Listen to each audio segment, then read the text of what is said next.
have to take you on a journey many decades ago. My first Osho book that was ever given to me by a friend was given to me by Leo, a friend of mine that I studied Aikido with. And he gave me a book on Tantra. And at the time, I didn't know anything about Osho or Tantra or much about anything other than just the basics of meditation. But anyway, Leo gave me this book, and I read it, and I just fell in love with the book. It was the most amazing book I'd ever read in my life. And it was the Song of Saraha, and it is a beautiful tale of Saraha's introduction into Tantra. But anyway, after that book, I didn't know there were any other books by Osho, but I think a few months later, we were at the bookstore, and we found another one of Osho's books. I think it was called No Water, No Moon. And that was a wonderful book, and I read it, and I just fell more and more in love with Osho's work. So over the years, I started collecting them wherever I went. I'd find an Osho book, whether it was in Santa Fe, New Mexico, while we were snowboarding, or New York City on art shows, or Philadelphia on art shows. Philadelphia was great because there was a bookstore on South Street that sold books imported from India. And I collected probably at least 150 books just from that bookstore alone.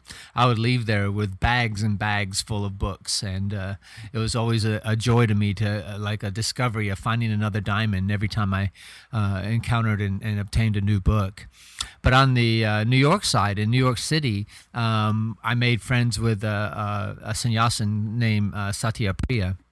And Satyapriya was a beautiful woman, and she sold Osho books out of her house, and relatively inexpensive too. I mean, a lot of times these same books that I was searching for, if you tried to buy them from Borders or online, they were very expensive. You know, it's costing up to several $700, depending on how antiquated and how hard it is to find the book. But I collected and enjoyed going to see Satyapriya, and I collected many books. But she was the one that turned me on to the Osho's yoga series, the Patanjali yoga series. I had never really gotten into yoga or anything like that, but she was the one that started me on this journey. She had about 2 of the books. There's 10 of Osho's volumes on the Patanjali Yoga Sutras. And she had 2 of them, and I'm like, okay, well, I'll take those. And I took the books from her, and slowly and surely, between Philadelphia and New York, I collected all 10 of the Yoga Sutras, all 10 volumes of the Yoga Sutras. It took me a year and a half to find them all and collect them, but I bought first editions. I wanted first editions on all of these things, and not because I think of the rarity, but in my mind at the time it was like I want to see what was printed the very first time without anything being changed, or just how it was originally said or how it was originally printed out. That's what I was more interested in. So anyway, without any further ado, my name is Douglas Grummons, and today we're going to be talking about Patanjali's Yoga Sutras, the Alpha and the Omega. I should also mention that it took me a year and a half to collect all the 10 volumes, but it took me another year, a whole year, to read all 10 volumes. I don't read a whole lot at a time, but I try to take in what I can. And the way I read books is that I read something, I apply it, and then I assimilate it. It becomes a part of me. So just like when you eat food and it nourishes your body, it becomes a part of your body. These Yoga Sutras have become a part of me. Now, it's been over 10 years since I've read these books, but I like to think and feel that everything that I read, I assimilated. It became a part of me. It's not really in my memory, but it's just a part of my blood and bones. And I feel that since yoga is on the rise and so many people are getting into yoga, that these Yoga Sutras will be very enlightening for those that are on the path of yoga. So anyway, Osho's Volume 1, page 4, we'll pick up kind of right in the middle. It says that many researchers have proved that many human minds feed on dreams. That dream is a necessity. Although dream is total auto-deception, this is not only true in the night. While you're awake, too, the same pattern follows. Even in the day, you can notice it. Sometimes there will be dreams floating in the mind, and sometimes there will be no dreams. And when there are dreams, you will be doing something, but you will be absent. Inside, you will be occupied. For example, you are here. If your mind is going through a dream state, you will listen to me without listening at all because your mind will be occupied within. If you are not in a dream state, only then can you listen to me. And day and night, the mind goes on moving from no dream to dream, then from dream to no dream. And this is an inner rhythm. So it is not only that we are continuously dreaming at night. In life, we also project our hopes in the future. The present is almost always a hell. You can live with it only because of the hopes that you have projected into the future. You can live today because of tomorrow. You are hoping something is going to happen tomorrow, that some door or doors of paradise will open tomorrow. They never open today. But when tomorrow comes, it will not come as a tomorrow. It will come as today. But by that time, your mind will have moved again, and you will go on ahead of yourself. And this is what dreaming means. You are not one with the real, with that which is nearby, that which is here and now. You are somewhere else, moving ahead, jumping ahead. That tomorrow, that future you have named in so many ways. Some people call it heaven, some people call it moksha, but it is always in the future. Somebody is thinking in terms of wealth, but that wealth is going to be in the future. Somebody else is thinking in terms of paradise, but that paradise is going to be after death, far, far away into the future. You waste your present for that which is not. This is what dreaming means. You cannot be here and now. To be just in the moment seems to be arduous.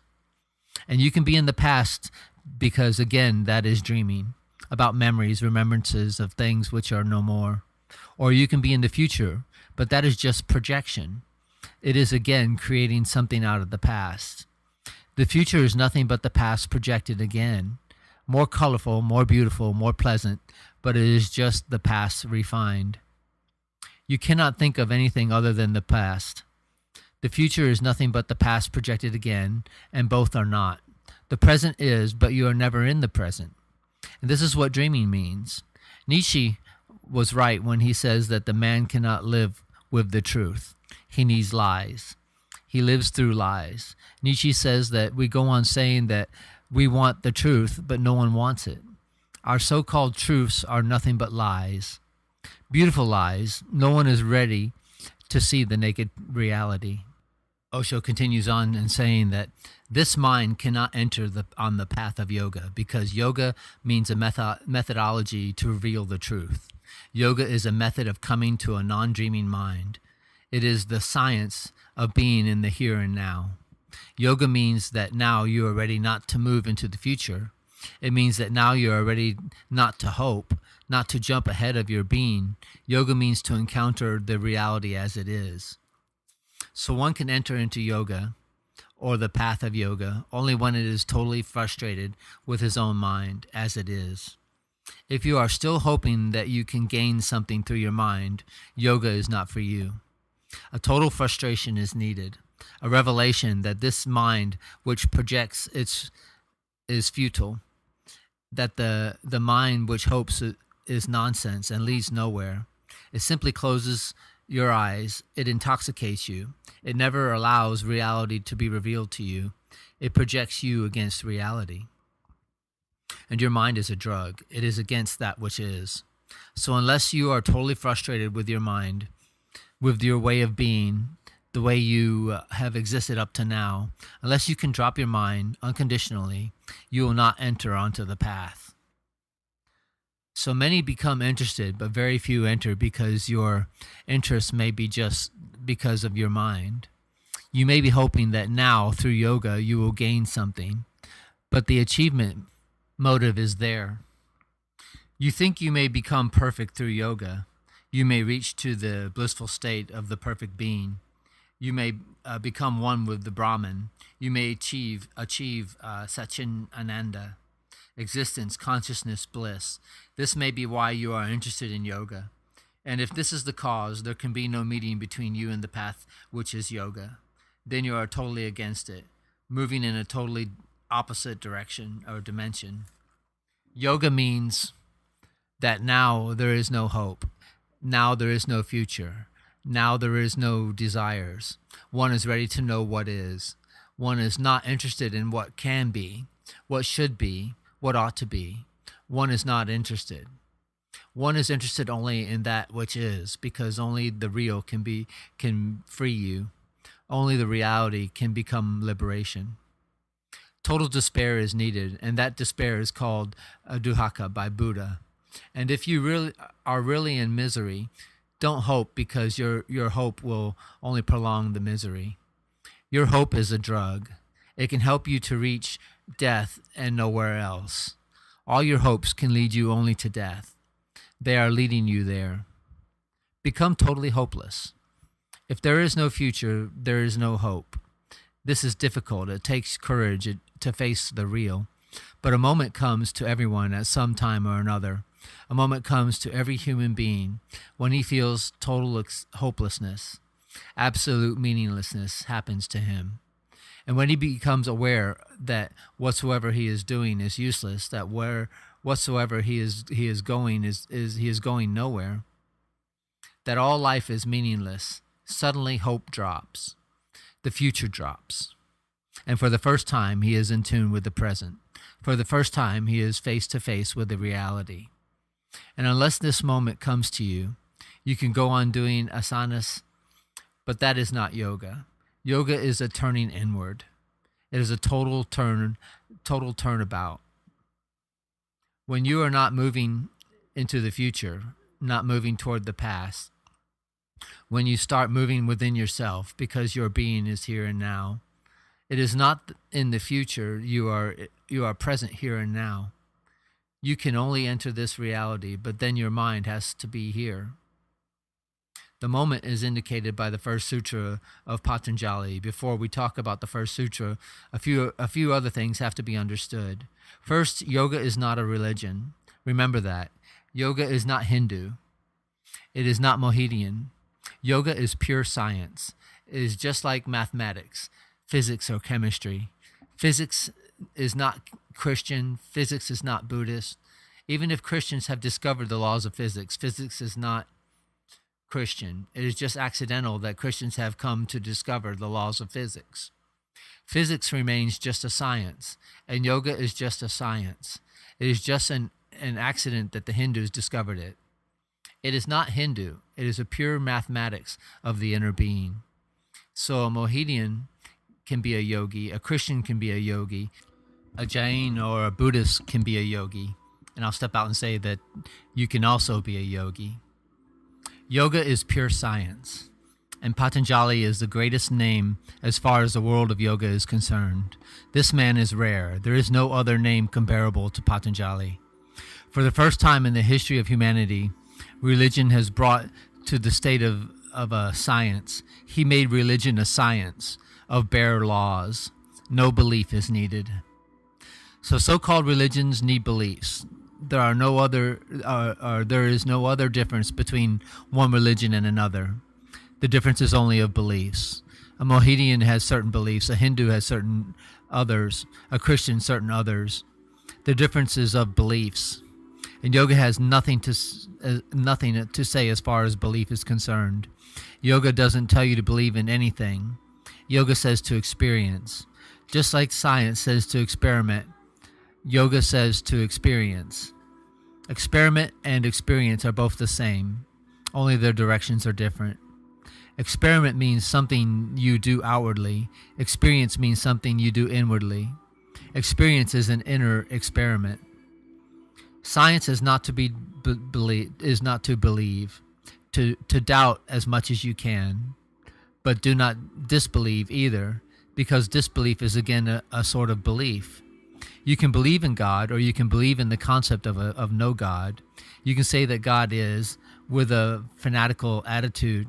You can say quite the reverse, that God is not, with the same fanaticism. Atheists and theists are all believers. But belief is not the realm for science. Science means to experience something which is. No belief is needed. So the second thing to remember is that yoga is existential, experimental. No belief is required. No faith is needed. Only courage to experience. But that is what is lacking. You can believe easily, because in belief you are not going to be transformed. Belief is something added to you, something superficial. Your being has not changed, and you are not passing through some mutation. You may be a Hindu, but you can become a Christian the next day. You simply change. You can change the Gita or for the Bible, and you can change it for a Quran. But the man who is holding the Gita, who is now holding the Bible or the Quran, remains the same. He has only changed his beliefs. And beliefs are like clothes. Nothing substantial is transformed. You remain the same. Dissect a Hindu, dissect a Mohammedan, and inside they are the same. The Hindu goes to a temple, and the Mohammedan hates the temple. The Mohammedan goes to a mosque, and the Hindu hates the mosque. But inside they are the same human beings. And belief is easy because you are not really required to do anything. It is just a superficial dressing, a decoration, something which you can put aside any moment you like. And yoga is not a belief. That is why it is difficult, arduous, and sometimes it seems impossible. It is an existential approach. You will come to the truth not through belief, but through your own experience, through your own realization that means you will have to be totally changed. Your viewpoints, your way of life, your mind, your psyche will have to be completely shattered as they are. Something new has to be created. And only with that new will you come into contact with the reality. So yoga is both a death and a new life. As you are, you will have to die. Unless you die, the new cannot be born. The new is hidden in you. You are just a seed for it. And the seed must fall down, become absorbed by the earth. The seed must die. Only then will the new arise out of you. Your death will become your new life. Yoga is both a death and a new birth. And unless you are ready to die, you cannot be reborn. So it is not a question of changing beliefs. Yoga is not a philosophy. I say it is not a religion. I say it is not a philosophy. It is not something you can think about. It is something you will have to be. Thinking won't do. Thinking goes on in your head, and it is not really deep into the roots of your being. It is not your totality. It is just a part, a functional part, and it can be trained. You can argue logically, you can think rationally, but your heart will remain the same. Your heart is your deepest center, and your head is just a branch. You can be without the head, but you cannot be without the heart. Your head is not basic. Yoga is concerned with your total being, with your roots. It is not philosophical.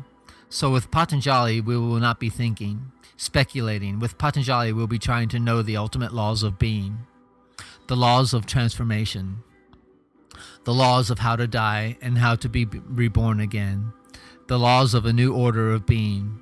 And this is why I call yoga a science. Patanjali is rare. He is an enlightened person, like Buddha, like Krishna, like Christ, like Mahavira, Mohammed, Zoroaster. But he is different in one way. Buddha and Krishna, Mahavira, Zoroaster, Muhammad, none of them have a scientific attitude. They are great founders of religions. They have changed the whole pattern of the human mind and its subculture to their approaches are not scientific. Patanjali is like an Einstein in the world of the Buddhas. He is a phenomenon. He could easily have been a Nobel Prize winner like an Einstein or a Bohr or a Max Planck or Heisenberg. He has the same attitude, the same approach as that of a religious scientific mind. He is not a poet. Krishna is a poet. He is not a moralist. Mahavira is a moralist. Patanjali is basically a scientist thinking in terms of laws. He has come to deduce the absolute laws of the human being, the ultimate working structure of the human mind and of reality. And if you follow Patanjali, you will come to know that he is as exact as any mathematician or mathematical formula. Simply do what he says and the result will happen. The result is bound to happen. It is just like 2 + 2 = 4. It is just like when you heat water up to 100 degrees and it evaporates. That's Celsius. No belief is needed. You simply do it and know. It is something to be done and known. That is why I say that there is no comparison on this earth, where there has never existed another man like Patanjali. You can find poetry in Buddha's utterances. It is bound to be there. Many times when Buddha is expressing himself, he becomes poetic. The realm of ecstasy, the realm of ultimate knowing, is so beautiful. The temptation to become poetic is so much. The beauty is such. The benediction is such. The bliss is such that one starts talking in poetic language. But Patanjali resists that. It is very difficult. No one else has been able to resist. Jesus, Krishna, Buddha, they all became poetic. When the splendor, the beauty explodes within you, you will start dancing and you will start singing. In that state, you are like a lover who has fallen in love with the whole universe. And Patanjali resists that. He will not use poetry. He will not even use a single poetic symbol. He will not do anything with poetry. He will not talk in terms of beauty. He will talk in terms of mathematics. He will be exact, and he will give you the maxims. Those maxims are just indications of what has to be done. He will not explode into ecstasy, and he will not try to say things which cannot be said. He will not try the impossible. He will just put down the foundation. And if you follow the foundation, you will reach the peak, which is beyond. And he is a rigorous mathematician. Remember this. Stepping out of the text, Osho has described Patanjali as the greatest scientist towards the evolvement of your soul and the evolvement of obtaining enlightenment. He has written the whole book, everything that could be said along the journey from A to Z, or from the Alpha to the Omega. And he wrote these things down and put them in his Yoga Sutras.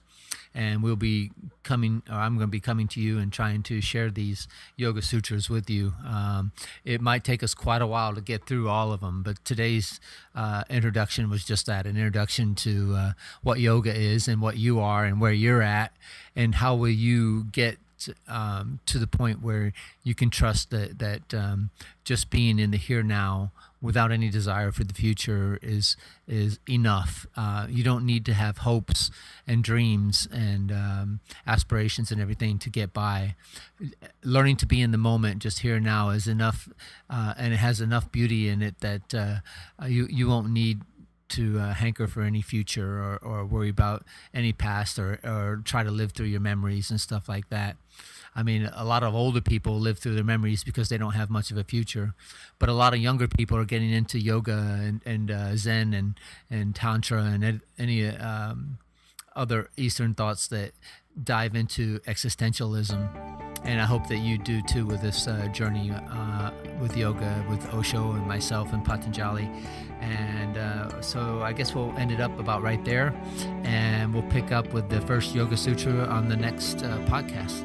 Anyway, thank you for joining me again. You guys take care of yourselves. My name is Doug Grummons. It's been a pleasure. Thank you. Namaste.